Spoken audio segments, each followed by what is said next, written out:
Hello friends, आज हम बात करते हैं अपने जो मौलिक अधिकार का टॉपिक चल रहा है उसी में जो शोषण के विरुद्ध मौलिक अधिकार है, यानी कि हमने 12 से 22 तक मौलिक अधिकार जो है वो उनके बारे में चर्चा कर ली है। और उसमें मैंने कोशिश भी की है कि उससे बाहर क्वेश्चन ना जाए।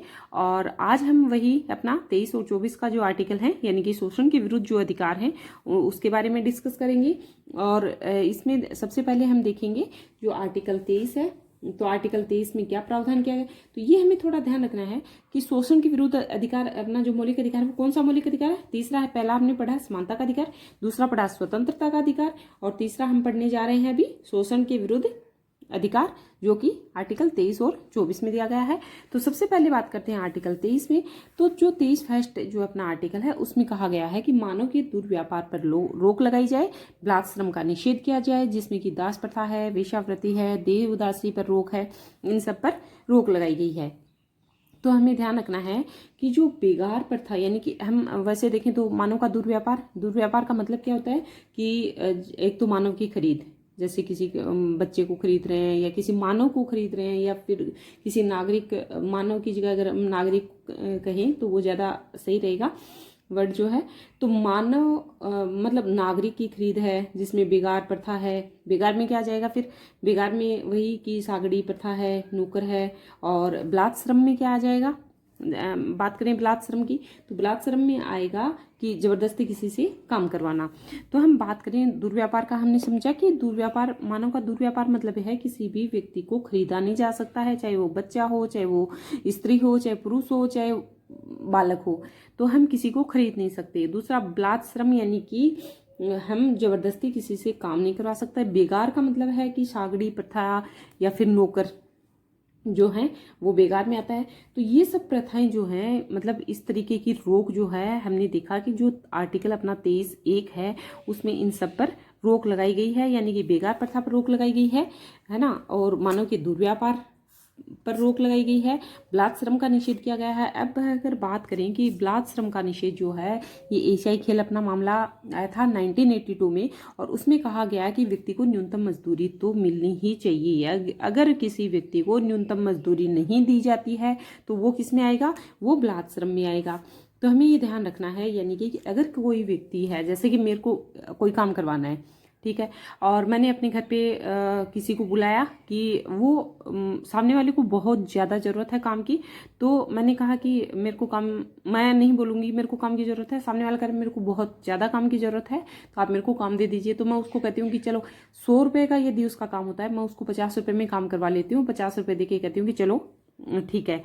तो वो किस में आएगा, वो बलात् श्रम में आएगा, क्योंकि न्यूनतम मजदूरी जो है उसकी 100 रुपये थी, लेकिन उसको ज़रूरत थी, उसने काम किया, मैंने उसको 50 रुपये दिए, तो ये क्या हो गया, ये गलत है, इस पर रोक लगनी चाहिए। और यही मामला, एशियाई खेल मामला जो 1982 का था, वो यही था कि कम से कम जो मजदूरी है, न्यूनतम मजदूरी है, वो तो मजदूर को मिलनी ही चाहिए। तो ऐसा नहीं करना चाहिए, भले ही मैं उसको 105 रुपये नहीं दूँ, बट 100 रुपये जो न्यूनतम मजदूरी है, उसकी जो रियल जो मजदूरी है वो तो हमें कम से कम देनी चाहिए। तो यही किस में आएगा, न्यूनतम मजदूरी में। और एक हम देखें कि अपना जो ये DPSP 43 है, और एक ही जो फंडामेंटल राइट अपना वही 23 वाला है, इसमें दोनों ये समान है। वो समान क्यों है, क्योंकि जो DPSP जो 43 है उसमें भी यही प्रावधान किया गया है कि कर्मकार के लिए न्यूनतम मजदूरी का प्रावधान है उसमें, ठीक है। कर्मकार के लिए निर्वाह मजदूरी, निर्वाह का मतलब क्या हुआ, न्यूनतम मजदूरी, ठीक है। तो हम क्वेश्चन ऐसे भी आ सकता है कि कौन कौन से आर्टिकल, मतलब कौन सा फंडामेंटल राइट और कौन सा DPSP जो समान है, तो कौन कौन से हैं, 43 और 23। जो फंडामेंटल राइट है 23 और जो DPSP है वो है 43, ये दोनों समान है, क्योंकि इन दोनों में ही व्यक्ति की न्यूनतम मजदूरी का प्रावधान जो है वो भारतीय संविधान में किया गया है। अब हम नेक्स्ट बात करते हैं, जो अनैतिक दुर्व्यापार अधिनियम 1956 आया था, उसमें भी बलात् श्रम पर निषेध मतलब किया गया था या रोक लगाई गई थी, ओके।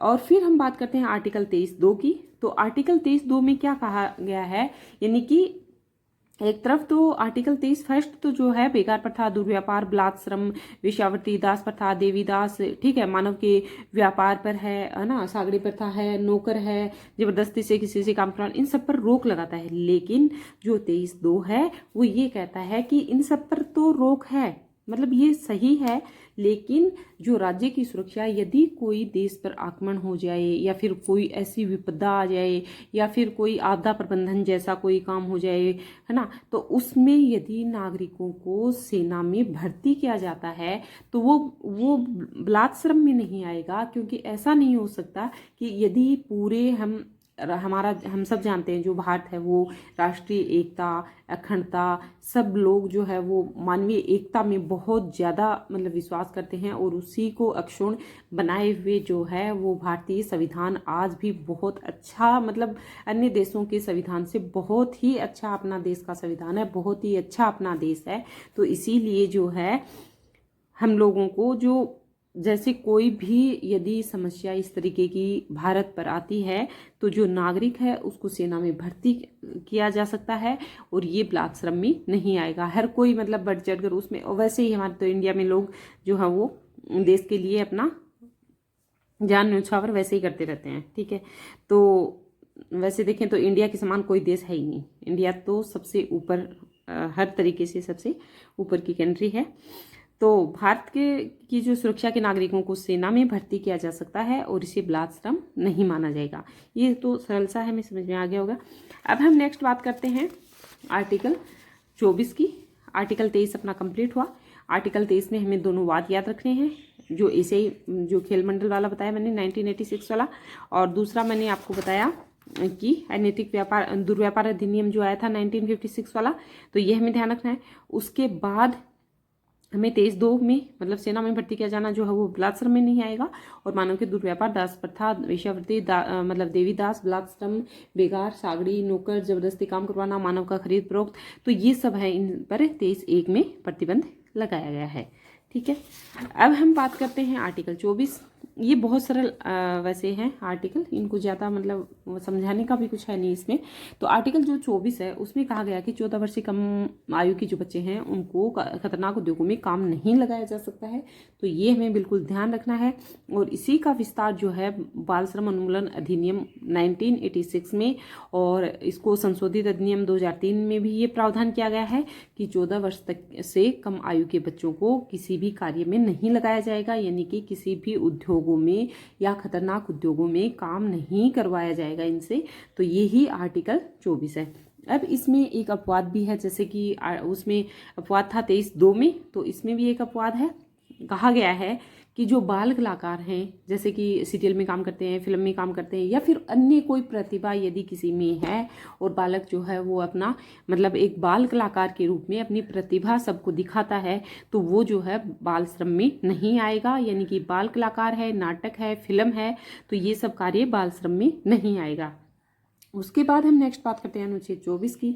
तो अनुच्छेद 24 जो है उसमें कुछ महत्वपूर्ण बिंदु है कि बाल संरक्षण अधिनियम 2005 जो है वो उसके अंतर्गत 2007 में मतलब राष्ट्रीय बाल आयोग का गठन किया गया है, और उसमें भी क्या किया गया कि बच्चों के अधिकारों की रक्षा के लिए ये जो है अधिनियम या फिर इसका राष्ट्रीय बाल आयोग का गठन जो है वो किया गया है। तो राष्ट्रीय बाल आयोग का गठन कब किया गया? 2007 में। अधिनियम कब का है? 2005 का, ये हमें ध्यान रखना है। और जो राष्ट्रीय बाल आयोग है उसमें एक अध्यक्ष, सबको पता है एक अध्यक्ष होता है, 6 अन्य सदस्य होते हैं, और कम से कम इसमें 2 महिलाएं अनिवार्य होती हैं, ठीक है। जो 7 सदस्य हुए ना, तो अध्यक्ष को छोड़कर 6 सदस्य होते हैं, और इन 6 सदस्यों में से कम 2 महिलाएं अनिवार्य होती हैं। उसके बाद नेक्स्ट बात करते हैं, ये तो हुआ राष्ट्रीय बाल आयोग का गठन 2007 में। उसके बाद नेक्स्ट बात करते हैं MC मेहता बनाम तमिलनाडु।